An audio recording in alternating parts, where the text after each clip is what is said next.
Hey you guys, it's Erico back again on your computer screens. Hope you guys are doing well. Ooh, Lord have mercy, chilly. Who has seen the new Grudge remake trailer? I saw it like a week ago, but I said I was gonna wait to talk about it. As you all who are huge fans of this movie know, the original director of Junon, which is The Grudge in Japanese, Takashi Shimizu, retired basically from doing this movie a while ago. He hasn't retired permanently, but he is no longer really has anything to do with this project, and many directors have taken over the Grudge franchise over the years in Japan and abroad.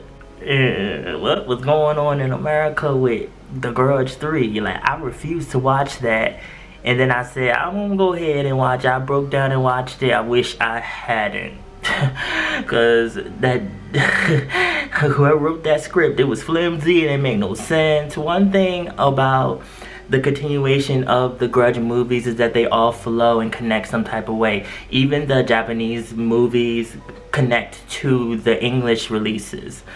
And I believe that's because the original director directed not only the original Japanese ones, but also the remakes.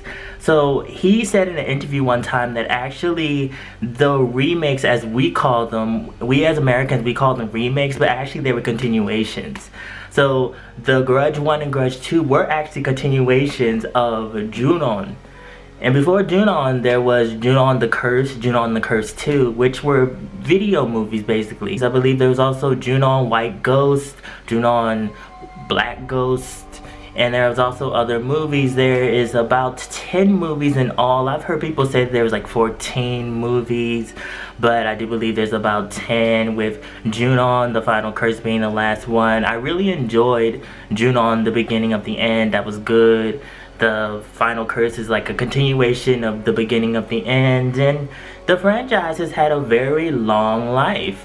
And there is actually said that they're going to be making another one sometime next year in Japan as well, I guess to coincide with this remake.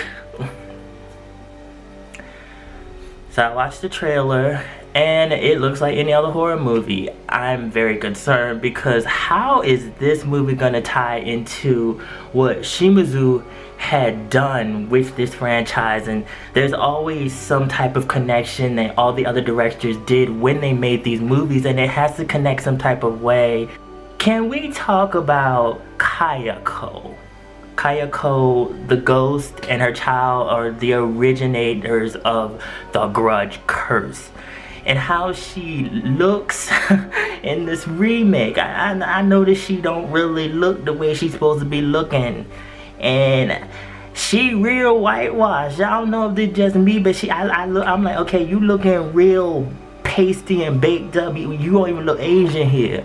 What's going on with this? The new director said that this is gonna be a rated R movie and that it's gonna be so intense, and I'm ready for it, but we need to keep some traits that are known to the franchise, which is that connection to Japanese culture, Japanese folklore to be precise. That eeriness, the boy merged with the cat and him sitting down in a kind of crouched fetal position like a cat. He was butt naked.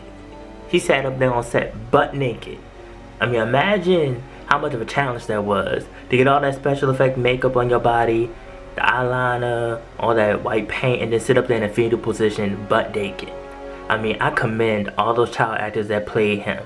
Not to mention Kayako and her weird bending movements and the famous sound that she makes. You all need to do it with me.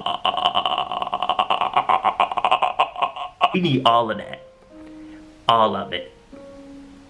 The trailer just looks like it's a whole new take. Like they took everything that was known to this series and just threw it out the window. And I'm like, we need something though. They claim that this movie is going to be right after the first movie of The Grudge and its event. I don't know how this is going to work out.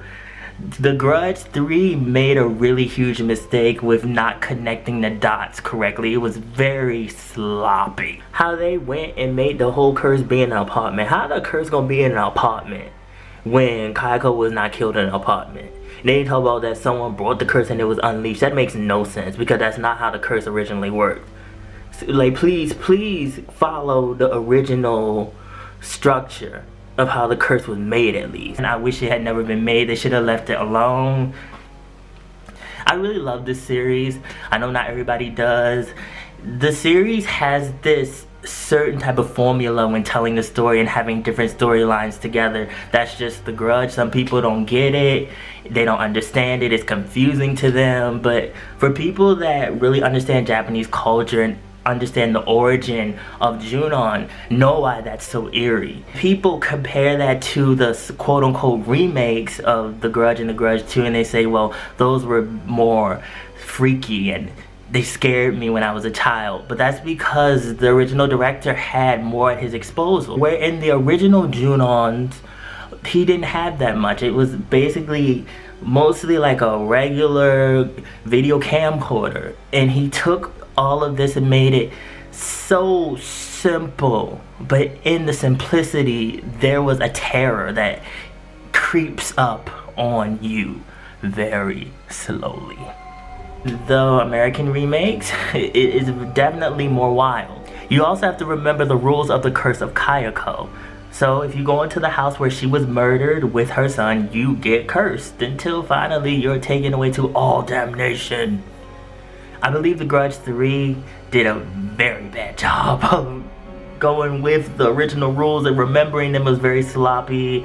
You know, I always wonder, okay, how are you going to connect this curse to another movie, especially if you're going to set the story outside of Japan, because the original curse has to do with the house.